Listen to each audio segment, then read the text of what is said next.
Salut à vous tous, ici Jeff Rose. Alors donc, avant de commencer cette vidéo, j'aimerais vous dire que il se peut que ma voix soit un petit peu bizarre. Alors donc, euh, j'ai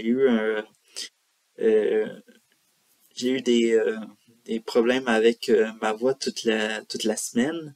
Et évidemment, j'ai eu le nez qui coule, puis aussi un mot de tête. Bref. Alors donc, j'espère que ma voix va pas trop vous déranger lors de cette vidéo et je vous dis une excellente écoute. Alors donc, le documentaire de Star Wars Kids.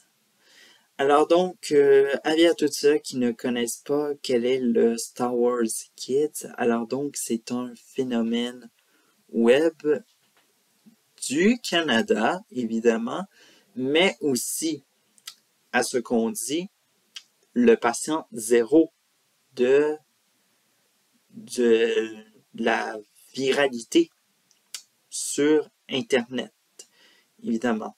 Et alors donc, ce qui est impressionnant, évidemment, c'est que cette année, après Guylaine Gagnon, c'est The Star Wars Kids qui a le droit d'avoir son propre documentaire. Et évidemment, on ignore qui sera le troisième phénomène web à avoir son documentaire, mais bref, l'essentiel c'est que le sujet est hyper intéressant et nous plonge peut-être dans une remise de questions en même temps, mais bref, l'essentiel c'est que ce fut un documentaire très excellent et bien sûr que je recommande à aller regarder. Et comment le regarder? Eh bien, il est disponible sur YouTube et ou sinon, vous pouvez le rattraper également sur le site de l'Office national du film. Alors donc, c'est un documentaire signé Mathieu Fournier et bien sûr, un documentaire qui était dans les cartons depuis 10 ans, figurez-vous. Bien sûr, bon, ça aurait pu célébrer les 10 ans, mais vraiment, après 20 ans, je pense que c'était le bon moment, évidemment, et je pense que la génération de ceux qui ont connu de Star Wars Kids au moment où c'est sorti et de ceux qui, comme moi, n'ont pas connu à ce moment-là de Star Wars Kids, moi, je pense en avoir entendu parler, je pense, une fois dans ma vie, puis après, j'ai oublié. Mais avec ce documentaire-là, je pense que ça va faire... ça va donner, je pense, du sens à l'existence, à le Star Wars Kids. Mais bref, il faut savoir en même temps que Star Wars Kids a, sont-le, deux côtés de la médaille. Oui, un côté, il y a cette viralité qui était absolument extraordinaire à l'époque. Il faut se comprendre que il n'y a pas de YouTube, il n'y a pas de réseaux sociaux. Je pense que MySpace n'était pas encore... je sais pas si MySpace était un réseau social ou un forum, mais en tout cas, malheureusement, il n'y a que les forums pour communiquer avec les gens de manière, si on peut dire, un réseau social. Ben bref. Il faut savoir que l'autre côté de la médaille, c'est de la manière qu'on a traité euh, le garçon dans la vidéo, évidemment. Alors donc, le nom de ce garçon qui est devenu un homme, et on peut vous dire que aujourd'hui, il fait des études en droit, présentement à l'université de Queens en Ontario. Et Bref, on peut dire que ça va très bien pour lui, il est en paix et il a eu il a eu l'idée, et ça c'était sous son autorisation si il voulait revenir sur cette phase de sa vie, et évidemment, Raza a accepté, et voilà, on connaît un peu toute l'histoire derrière cette apparition du Star Wars Kids.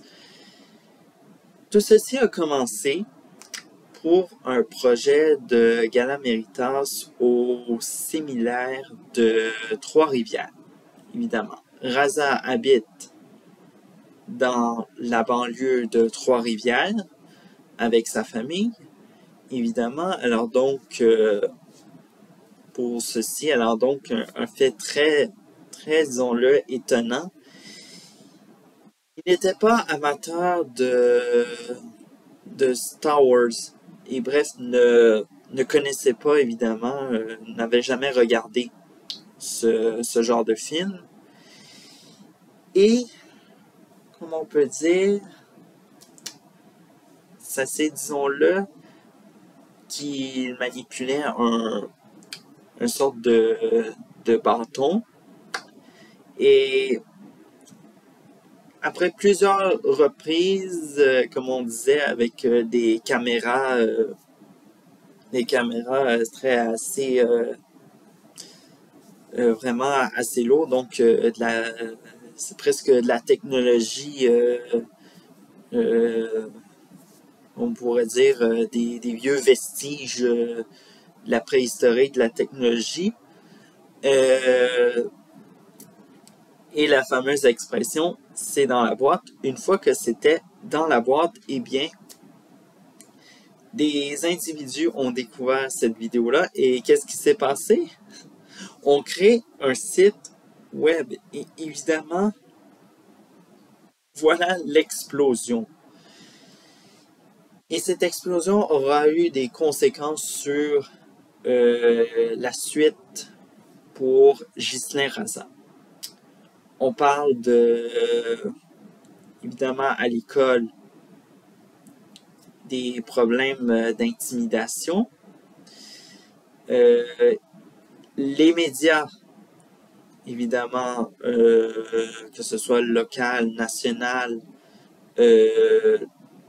le traquaient, évidemment. Alors donc, évidemment, il faut savoir que ces personnes-là le suivaient, ils savaient où il habitait. Bref, vous voyez un peu, c'est presque le concept de on veut faire une vedette locale, mais bref, cette vedette locale ne veut pas être la vedette locale des médias locaux. Autre chose même, des médias ont même inventé que Ghislain Raza aurait été en dépression, ce qui est totalement faux. Bref, alors donc, vous voyez à quel point le monde le monde est parfois cruel après une telle irréalité. Mais évidemment, on ne peut pas s'empêcher oui, il est question de cyber-intimidation, mais en même temps que font les écoles ou les établissements scolaires dans une telle situation. Parce qu'il faut savoir qu'à cette époque où le Star Wars Kids voit le jour, Ghislain Raza se retrouve avec de l'intimidation au séminaire de Trois-Rivières. Et malheureusement, l'école, évidemment, a agi pour ses propres intérêts, a dit que, en effet, Ghislain Raza n'était que n'était que véritablement la vraie nuance. En effet, nuisait à l'image de l'établissement scolaire. Et ça remet beaucoup à la complicité des établissements scolaires lorsqu'on parle d'intimidation, de cyber-intimidation en milieu scolaire. En effet, évidemment que le similaire ne s'est pas présenté devant les médias pour des excuses pour Ghislain Raza parce qu'il serait trop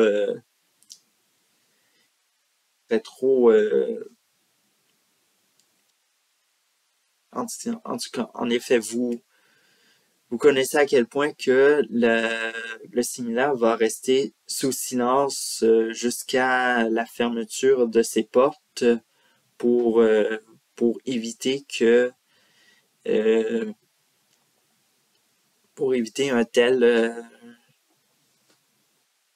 affaire. Bref. En tout cas, le documentaire est tout à fait intéressant, évidemment. Ça ramène aussi, en même temps, on sait que Ghislain Raza n'a pas aimé son expérience on pourrait dire, de vedette du web par accident. Et évidemment, ça ramène beaucoup parce que moi, j'ai beaucoup entendu parler, surtout dans un top 10, de personnes qui ont vu leur vie gâchée simplement parce que ils étaient soit leur images ont été récupérées pour faire ce qu'on appelle des memes. Bref, alors donc, on en voit de plus en plus des memes, mais on ne sait pas si, malheureusement, ça l'a gâché des vies et tout ça.